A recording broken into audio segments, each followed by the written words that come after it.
views of the American underworld and life.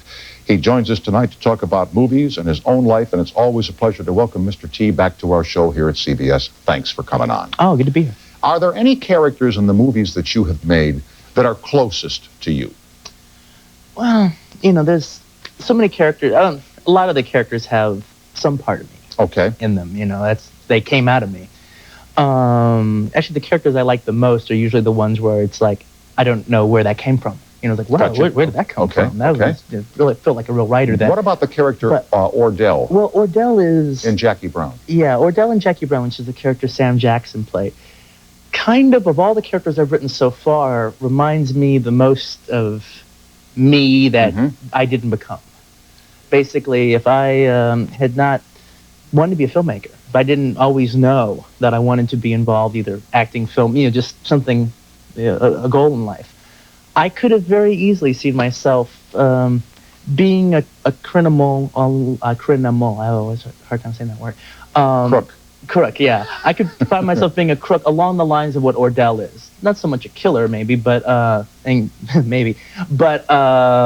scam artist, a con artist. Con man. Get over stuff. Fast talker, right? Yeah, it's just at some point, the thing is like, you know, like a lot of these kids out there, if I didn't have something that I wanted to do, I don't think I just would have just taken some horrible, boring job to just make slave labor, you know, and slave wages. Gotcha. I would have wanted something else.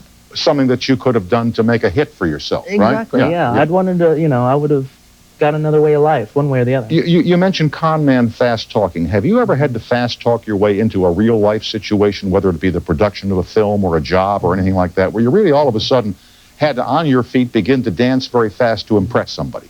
Oh, well, yes. I do that all the time, though. You see, I mean, that's actually not a big thing for me. It's like Harvey Weinstein, who runs Miramax Films, right?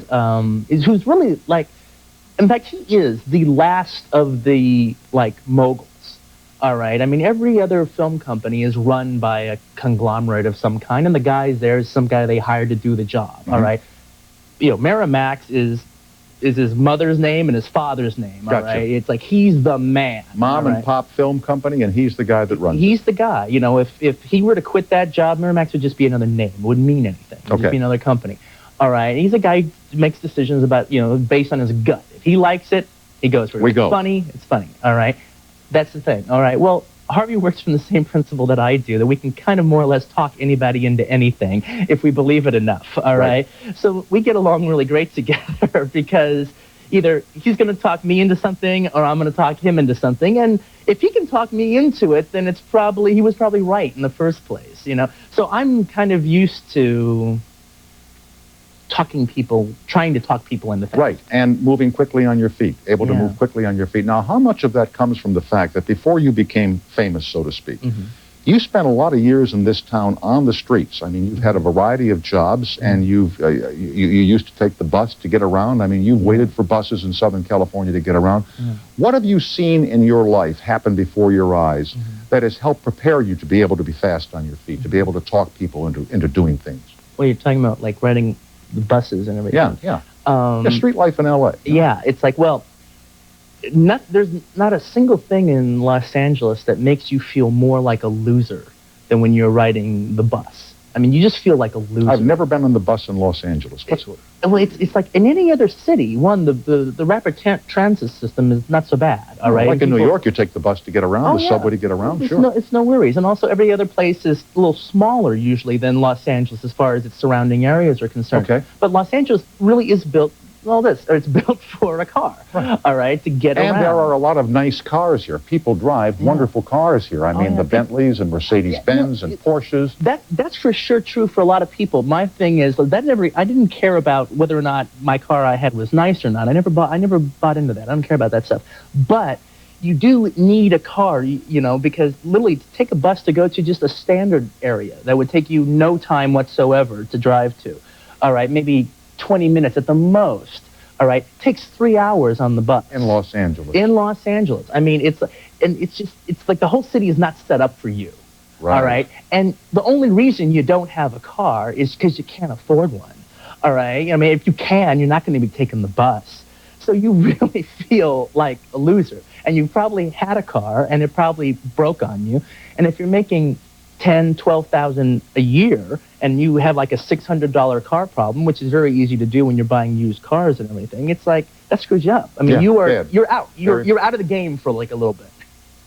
And I've had to take like buses for like, a year and a half at a time. What do you see in L.A. waiting for the bus? What happens before your eyes? Well, I remember, actually, normally, 98% of the time, it's just incredible boredom. Okay, just incredible boredom, because it's not like the subway. They don't just keep coming, all the time. All right, but the other thing is, like the weirdest experience I ever had waiting for a bus was I lived on a Western and Third. All right, out here in Hollywood area. Actually, that's actually Koreatown where that is, and that's where I was living for a while.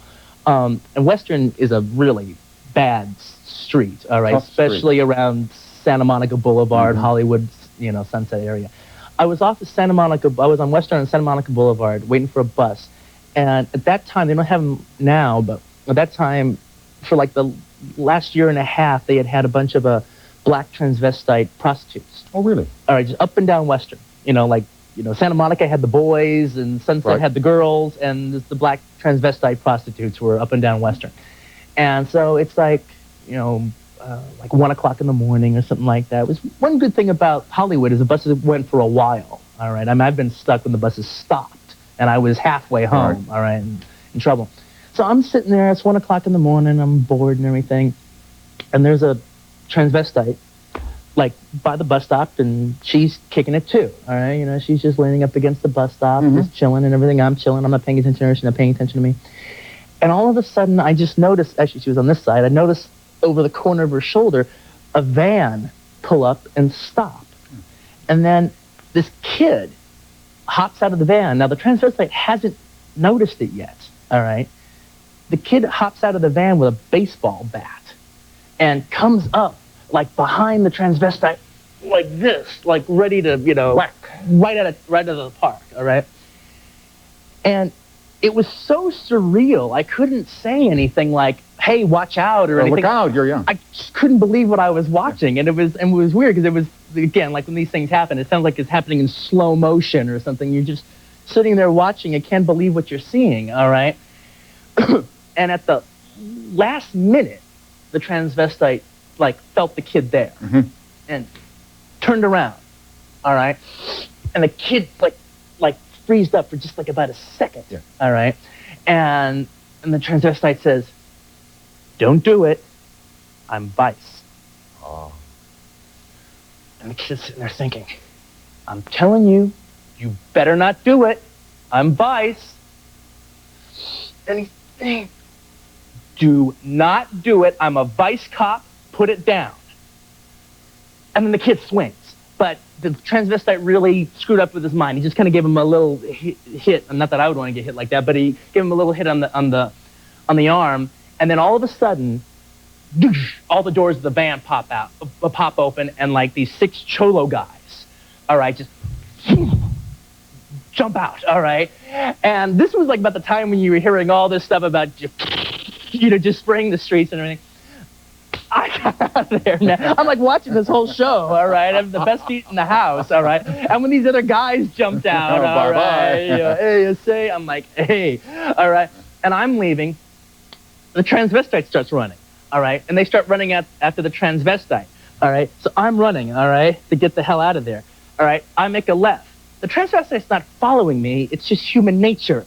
She's running, I'm running. Get away from, to get away from these guys. Get out of harm's way, right. Exactly. I make a left. She makes a left. I make a right. She makes a right. They make a right. They make a left. All right. I'm like, you can stop following me at any time. And eventually the guys just like gave up and went home. And then me and the transvestite didn't say anything to each other. We just walked right back to the bus stop, and I got on the bus and left. There you go. We're chatting with Quentin Tarantino, the motion picture director and actor. Back with Quentin and you on the toll-free as time permits after this break.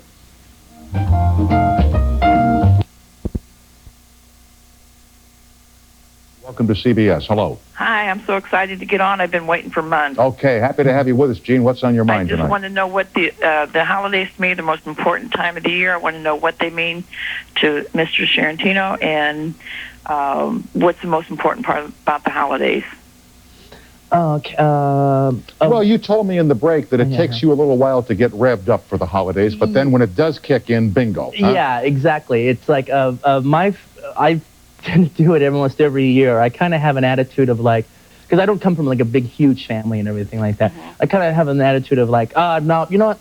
I'm not going to really get into Christmas this much this year. Don't buy me anything. I'm not going to buy you anything, and we're just going to call it quits this year. Next year I'll take care of you. All right. Okay. And invariably, so right now you probably couldn't care less about Christmas. Yeah, right, exactly. Right now it's just annoying me. All right. Yeah. However, invariably happens 3 days before Christmas. Like next Tuesday. Yeah, exactly.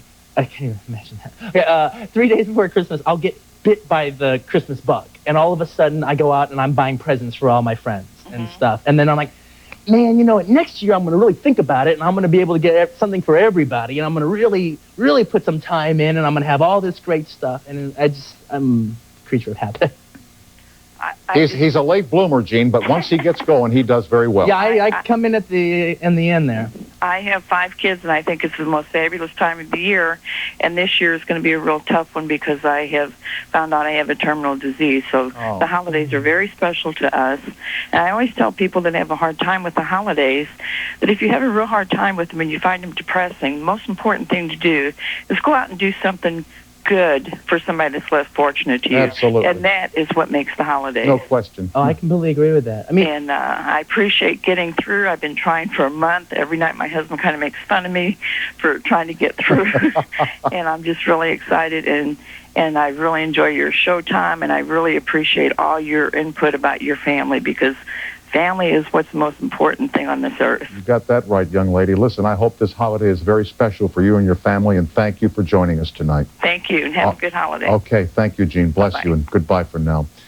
You didn't grow up with a big family. Basically, it was you and your mom, wasn't it? Pretty much, yeah. And your mom, she worked herself up by the bootstraps. I mean, she had some menial jobs, and she rose to a position of consequence by dint of hard work. Huh? Oh, very much so. Yeah, my mom came from kind of, you know, she won't like me saying this, but she came from basically like hillbilly, you know, stock, and in Tennessee, and she kind of like, it was one of those situations where it's like, you know, you put people in a bad environment in a bad area, and some people are just gonna like, well, this is all I know and this is it, all right, and there's some people that are like, you know what, this is all I know, but I'm for something better than this. This is low class to me. I got to get out of here, all right. And they just bide their time and everything. And that was my mom. And at 16, she got away. And and education was her thing. Education was the thing that kind of pulled her out of that whole welfare society. And went to school and everything. And out of school, did some menial jobs, had me, went and, you know, was a nurse for a while, and then eventually joined the HMO field, all right, as a salesman. And then became like the vice president of marketing of Cigna Health Plan, and, you know, just kind of a real legend in her own time in her field. And how much of I don't want to use the word inspiration, but how much of a model was that for you to realize that if you worked hard enough and were smart enough and could maneuver well, you could rise above the menial part of life? Oh, well, it's like funny because it's like, I mean, because I mean, you went from working at a video store to one of the top directors in the country. By using your brain. Yeah, I mean, it's like one of those situations. It's like, I mean, you know, I had as an example of my mom, all right, of like the sky, you know, there was no limit, there was no ceiling. Right. Holding me, just my own inability is my only ceiling. All right, if I want to do something, I can do it. You know, I like to get that out to people. It's just because your environment may seem narrow, you know, go up. You know, there's things you can do.